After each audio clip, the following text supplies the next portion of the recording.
Estamos iniciando a sessão de sexta-feira do Centro Espírita Bel Sebastião de Almeida, dia 3 de março de 2023. Boa noite, ouvintes da Rádio Abel e espectadores da TV Abel. Como sempre fazemos, vamos ler uma página de preparo que irá nos harmonizar com os estudos da noite de hoje. A página que leremos do livro Religião dos Espíritos, pelo Espírito de Emmanuel, na psicografia de Francisco Cândido Xavier, é denominada Doutrina Espírita. E Emmanuel nos diz: toda crença é respeitável. No entanto, se buscaste a doutrina espírita, não lhe negues fidelidade. Toda religião é sublime.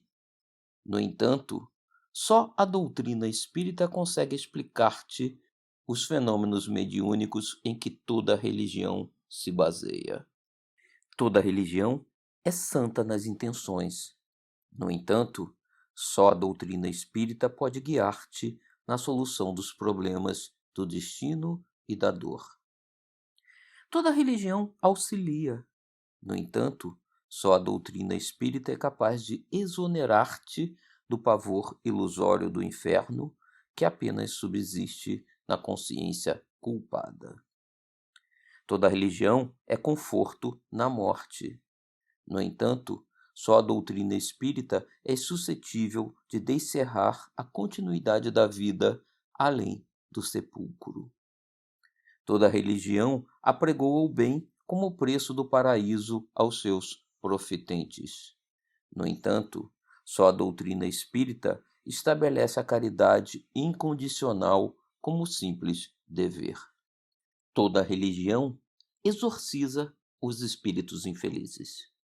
No entanto, só a doutrina espírita se dispõe a abraçá-los como doentes, neles reconhecendo as próprias criaturas humanas desencarnadas em outras faixas de evolução.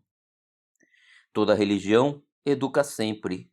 No entanto, só a doutrina espírita é aquela que se permite o livre exame, com um sentimento livre de compressões dogmáticas, para que a fé contemple a razão face a face.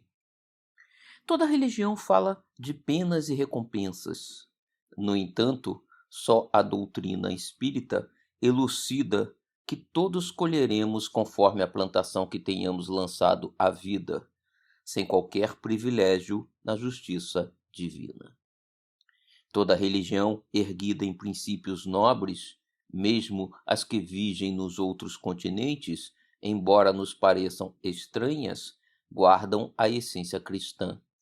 No entanto, só a doutrina espírita nos oferece a chave precisa para a verdadeira interpretação do Evangelho. Porque a doutrina espírita é, em si, a liberalidade e o entendimento, há quem julgue seja ela obrigada a misturar-se com todas as aventuras marginais e com todos os exotismos, sob pena de fugir aos impositivos da fraternidade que veicula. Dignifica, assim, a doutrina que te consola e liberta, vigiando-lhe a pureza e a simplicidade, para que não colabores, sem perceber, nos vícios da ignorância e nos crimes do pensamento. Espírita deve ser o teu caráter, ainda mesmo te sintas em reajuste depois da queda. Espírita deve ser a tua conduta, ainda mesmo que estejas em duras experiências. Espírita deve ser o nome de teu nome, ainda mesmo respires em aflitivos combates contigo mesmo. Espírita deve ser o claro adjetivo de tua instituição, ainda mesmo que, por isso, te faltem as passageiras subvenções e honrarias terrestres. Doutrina espírita quer dizer doutrina do Cristo. E a doutrina do Cristo é a doutrina do aperfeiçoamento moral em todos os mundos. Guarda-a, pois, na existência, como sendo a tua responsabilidade mais alta, porque dia virá em que serás naturalmente convidado a prestar-lhe contas.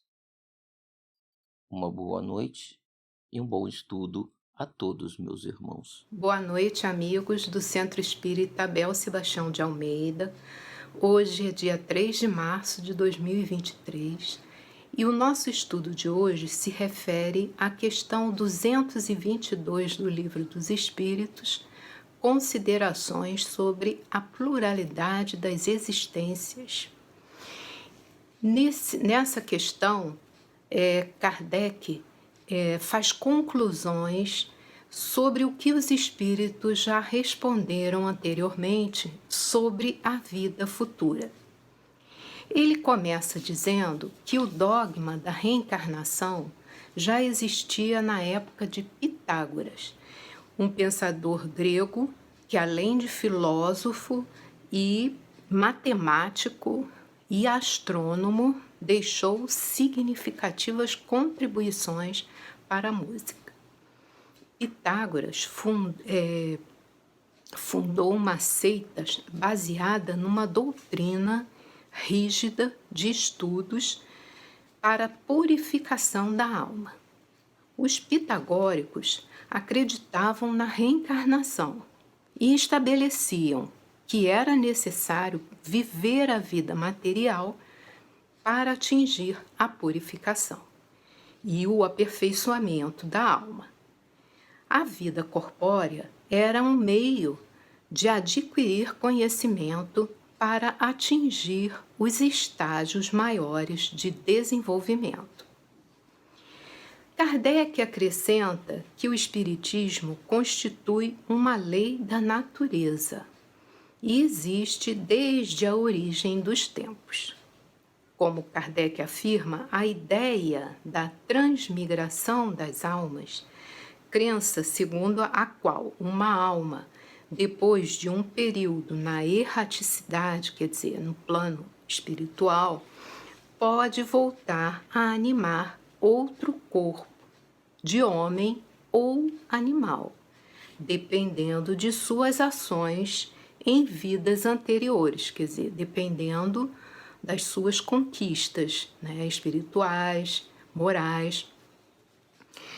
Então, essa crença ela já existia desde o tempo dos egípcios. Pitágoras colheu o sistema da metempsicose dos filósofos indianos e dos egípcios, que tinham esse sistema, esse conceito, desde tempos imemoriais, quer dizer, muito antigos. De que modo os antigos adquiriram essa crença? Kardec questiona se teria sido por uma revelação ou por intuição. Não sabemos. Mas, como Kardec conclui, uma ideia não atravessa séculos, nem consegue impor-se se não contiver algo de sério.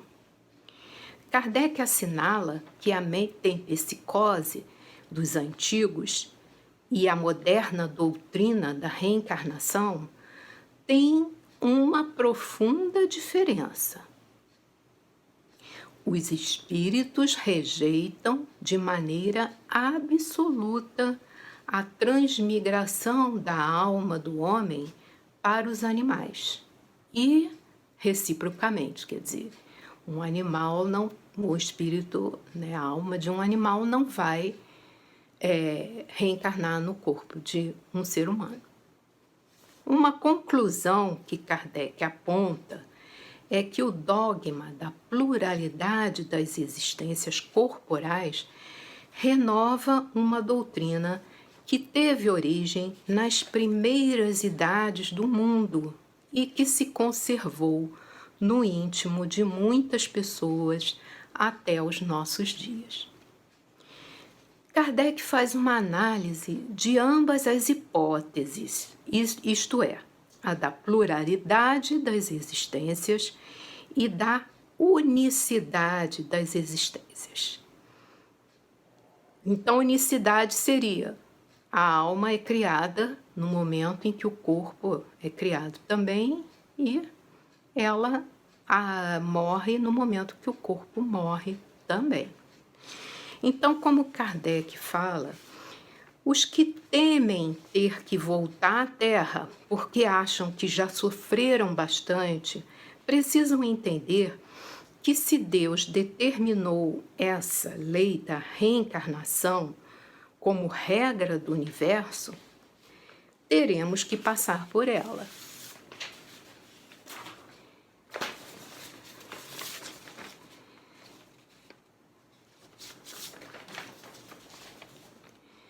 Mas podemos aceitar melhor quando entendemos que as condições da nova existência dependem do que tivermos feito neste mundo. Kardec também acrescenta que suas explicações são endereçadas aos que acreditam em um futuro depois da morte. Sabemos que há pessoas que criam para si a perspectiva do nada após a morte, ou que pretendem que suas almas se vão afogar num todo universal. O que seria isso? Após a morte do corpo, as almas vão perder a individualidade e vão cair como pingos de chuva caem no oceano, se misturando ali no oceano, num todo, universal. Como Kardec diz, se acreditamos em um futuro, precisamos admitir que ele não é igual para todos. Qual seria a utilidade do bem? Então, Kardec está questionando, essa crença de que todos, após a morte, as nossas almas se juntarão nesse todo universal, porque cada um tem a sua caminhada, cada um tem os seus desafios, as suas conquistas, conquista uma melhoria, outros não, Então ele está questionando isso, ele pergunta: qual seria a utilidade do bem? Como Kardec nos fala, há homens de valor maior que o nosso, agora nesse momento. Por exemplo, na atualidade, nós temos um espírito como Divaldo Franco, que está, a gente percebe, numa categoria mais elevada. E com direito a um lugar melhor. Então, após a morte do corpo físico, esses espíritos que já conquistaram um progresso, eles vão também conquistar um melhor lugar na pátria espiritual. Kardec questiona: você, nós, quer mudar a sua posição para melhor? O que é necessário fazer? Recomeçar o trabalho executado e executá-lo melhor.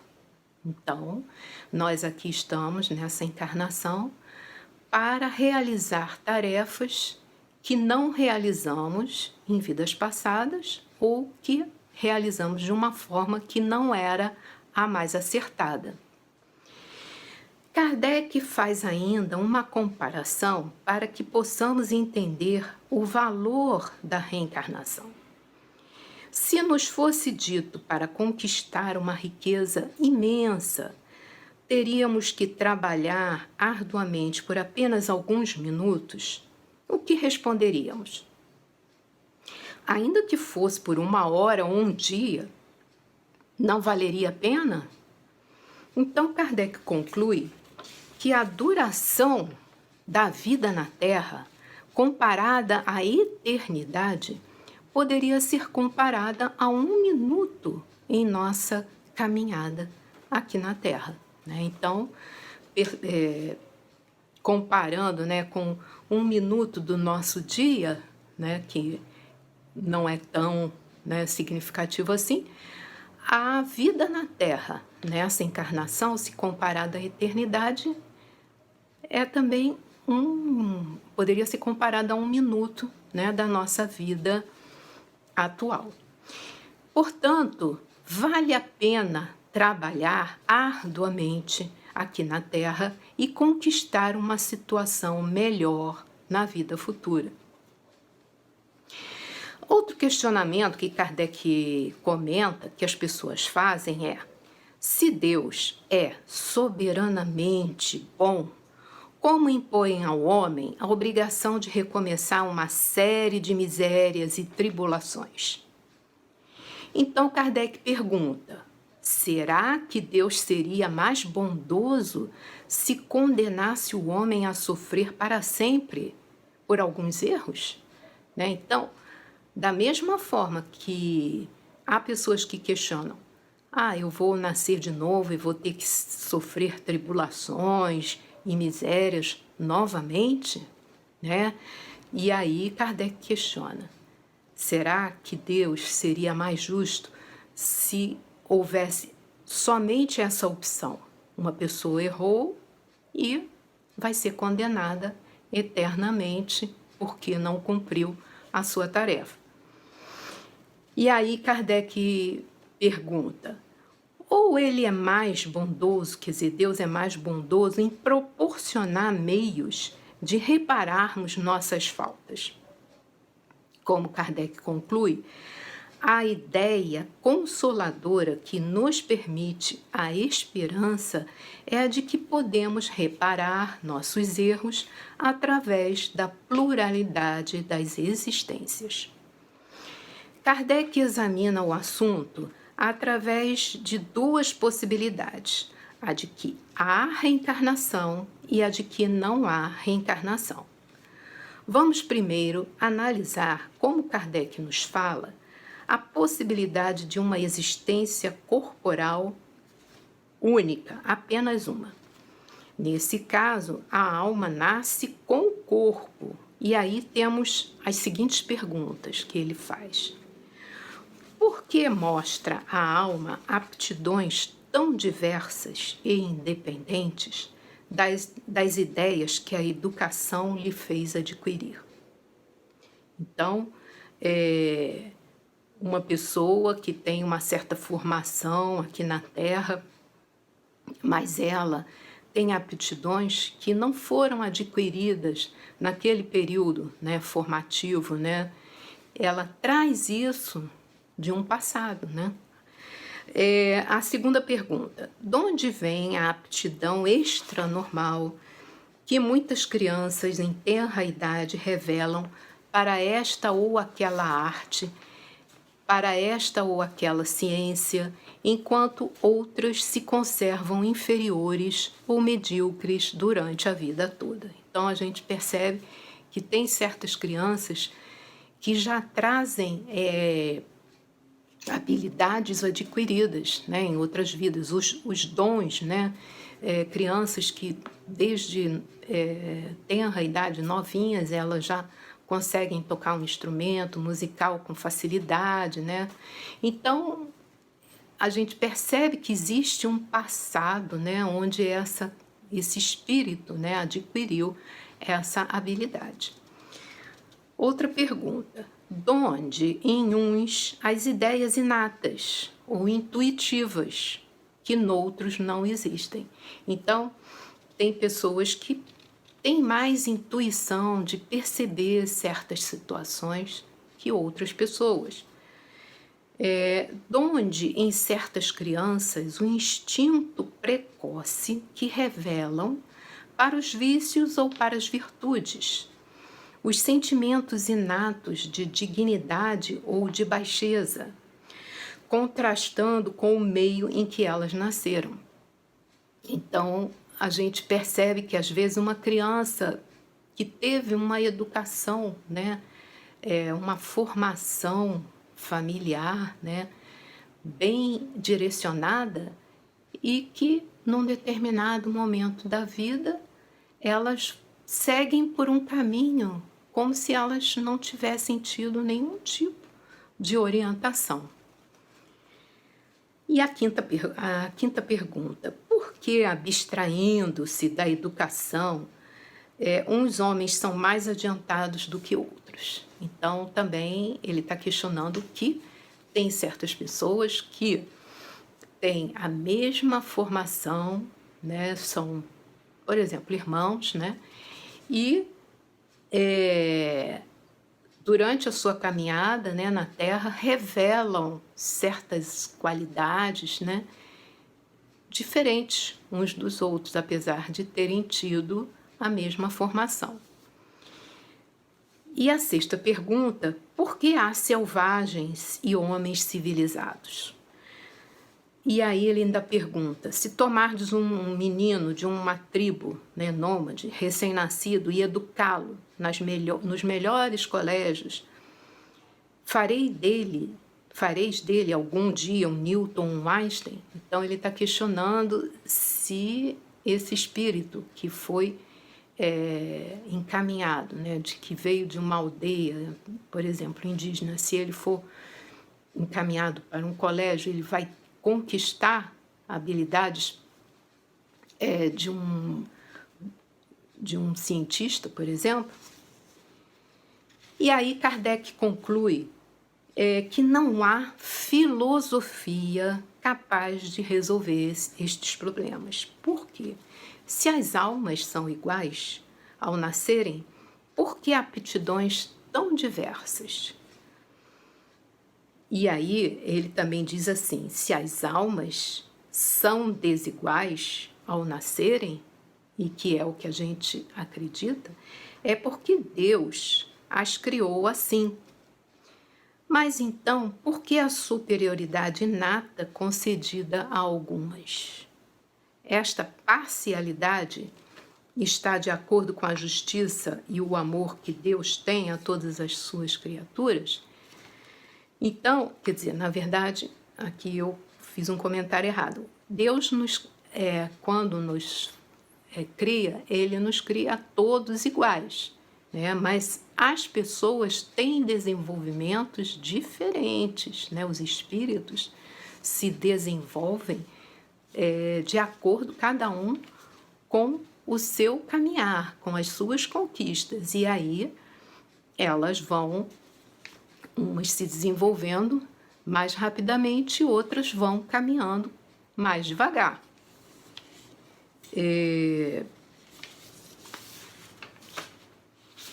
Como Kardec conclui, se admitirmos a sucessão das existências progressivas, tudo estará explicado.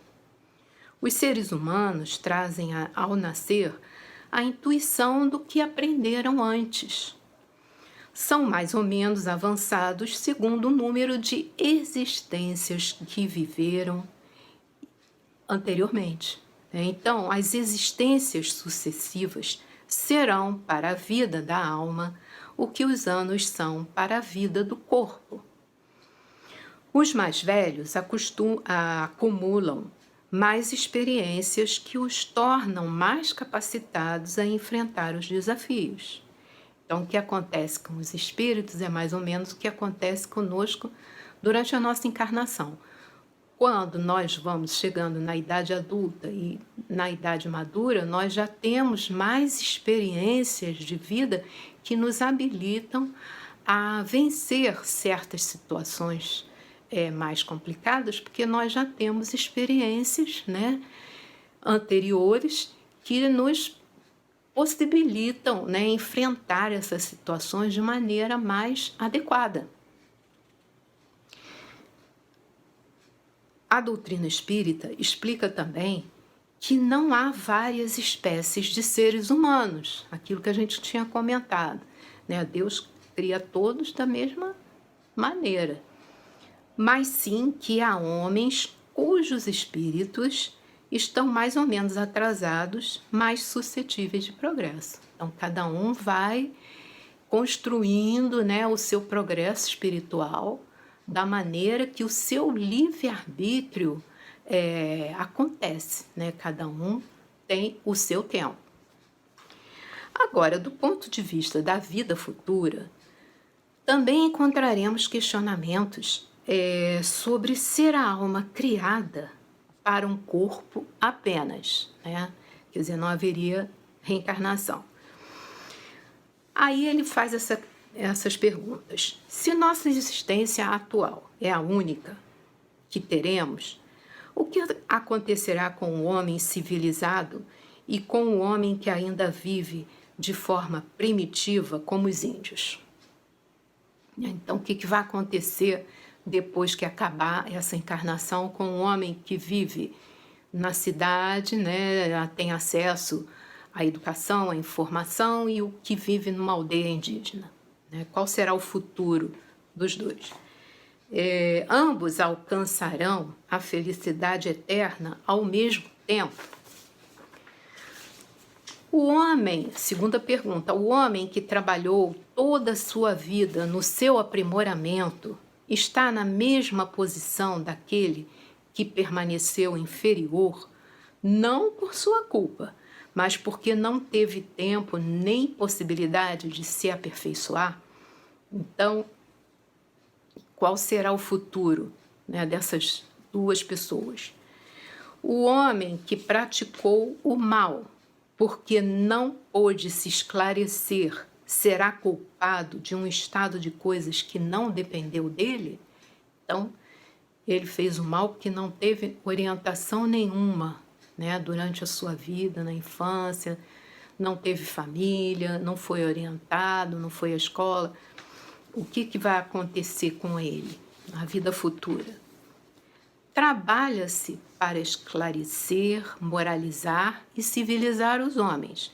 Mas por que um se esclarece, há milhões que morrem cada dia antes que a luz chegue até eles?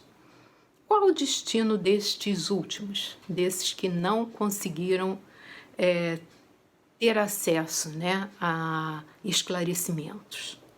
Vão ser tratados como condenados? No caso contrário, né, os que tiveram acesso, né, a esclarecimento, ou seja, os que tiveram oportunidade de se esclarecer, mas que são incluídos no mesmo destino dos que não conseguiram alcançar a luz, né? Então, por que acontece a mesma coisa com os que tiveram esclarecimento e os que não tiveram? Será que foi porque o comportamento, apesar de um ter tido esclarecimento, foi o mesmo? Porque eles praticaram coisas que não eram adequadas da mesma forma? A quinta pergunta: qual o destino das crianças que morrem em tenra idade antes de poderem fazer o bem ou o mal? Se estão entre os eleitos, por que este favor sem haverem nada feito para o merecer? Ou seja, se recebem o destino da felicidade após a morte, qual a razão desse destino se não praticaram o bem? Por que foram isentas das tribulações da vida? Então, Kardec está questionando o destino das crianças, né, que morrem às vezes muito cedo, sem terem feito nada de errado.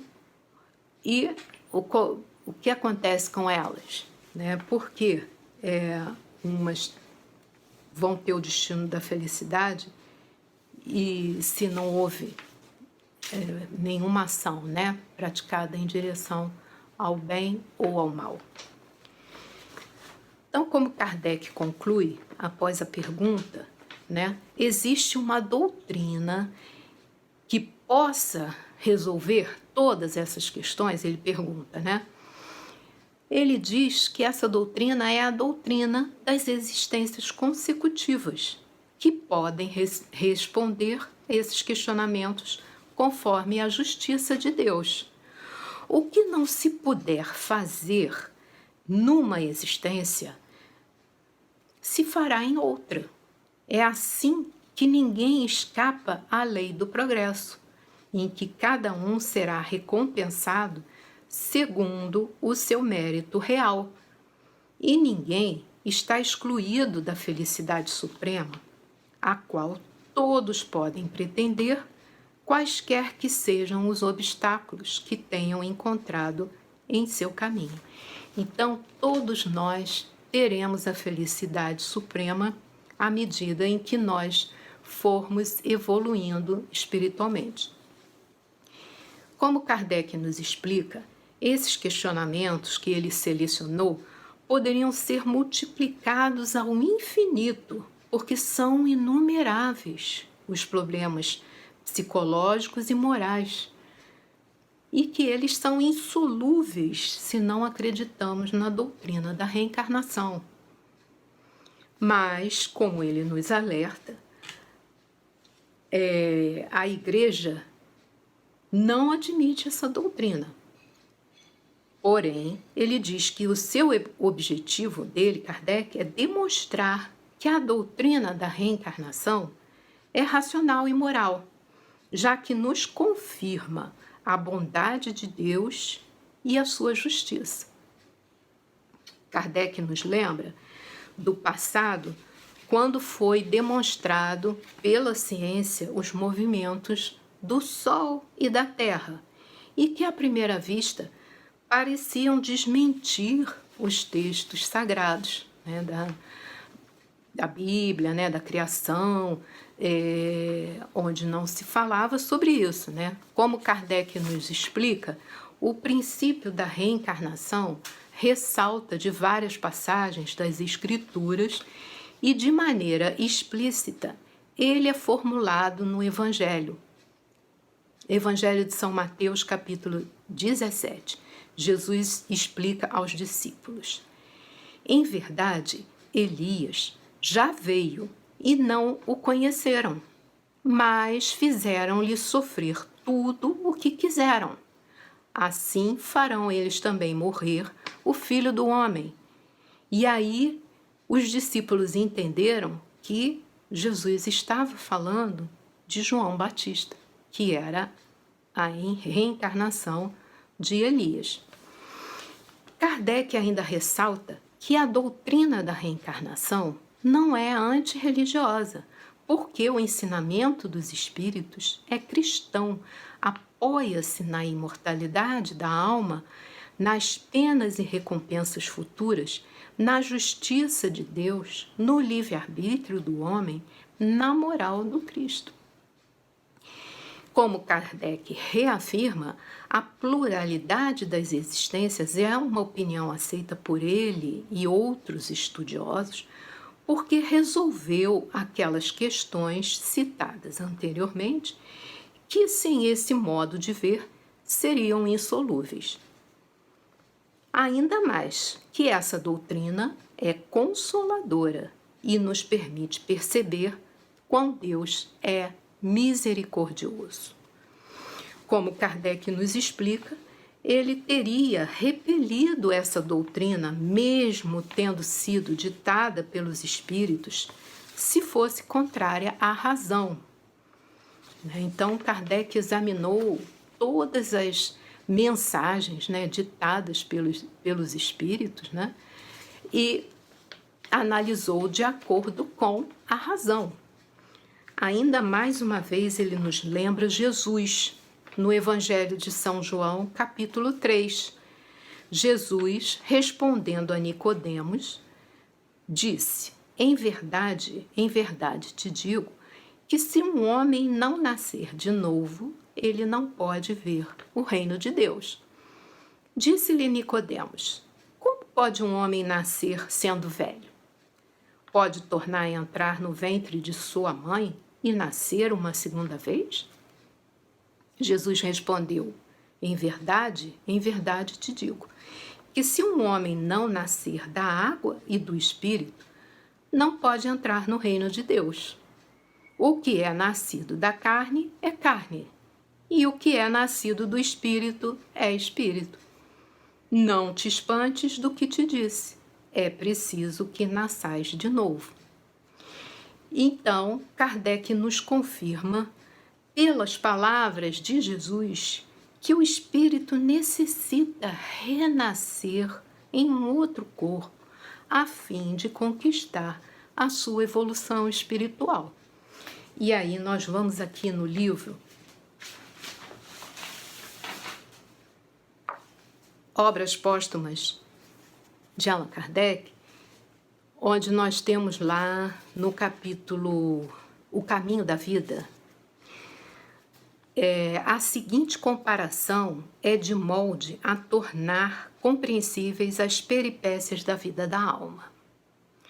Suponhamos uma estrada longa em cuja extensão se encontram de distância em distância, mas com intervalos desiguais, florestas que se tem de atravessar e à entrada de cada uma, a estrada larga e magnífica se interrompe para só continuar a saída.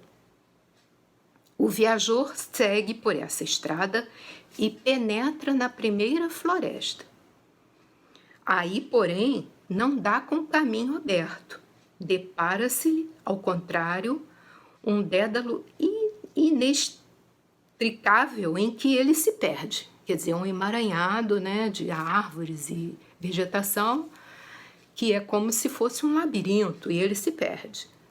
A claridade do sol há desaparecido sob a espessa ramagem das árvores. Ele vagueia sem saber para onde se dirige. Afinal, depois de inauditas fadigas, chega aos confins da floresta, mas extenuado, né, cansado, dilacerado pelos espinhos, machucado pelas pedras, né? E lá ele descobre de novo a estrada e prossegue a sua jornada, procurando curar-se das feridas. Mais adiante, segunda floresta se antolha, onde o esperam as mesmas dificuldades, mas ele já possui um pouco de experiência e dela sai menos contundido. Noutra estrada, né, topa com um lenhador que lhe indica a direção que deve seguir, para se não transviar. A cada nova travessia aumenta sua habilidade, de maneira que transpõe cada vez mais facilmente os obstáculos. Certo de que a saída encontrará de novo a boa estrada, firma-se nessa certeza. Depois, já sabe orientar-se para achá-la com mais facilidade. A estrada finaliza no cume de uma montanha altíssima, donde ele descortina todo o caminho que percorreu desde o ponto de partida. Vê também as diferentes florestas que atravessou e se lembra das vicissitudes por que passou. Mas essa lembrança não lhe é penosa, a lembrança das vicissitudes, né, que ele passou, porque chegou ao termo da caminhada, chegou ao fim da caminhada. E aí, mais adiante, ele continua fazendo comentários, né?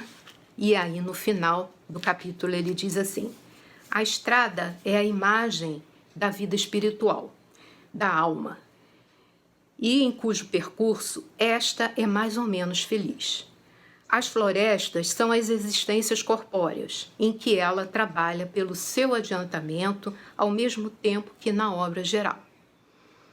O caminheiro, que chega ao fim e que volta para ajudar os que vêm atrasados, figura os anjos guardiães, os missionários de Deus, que se sentem venturosos em vê-lo, como também no desdobrarem suas atividades para fazer o bem e obedecer ao Supremo Senhor, né? Então, durante o relato anterior, né, a gente viu que num determinado momento o espírito encontrou um lenhador, né, que indicou a ele um caminho, né, melhor para ele poder passar por aquelas dificuldades, né, que tinha na floresta. Então, esses espíritos, né, que nos orientam, né, são os espíritos benfeitores, né, que vêm nos ajudar na nossa caminhada evolutiva. Obrigada pela atenção e fiquem todos com Deus.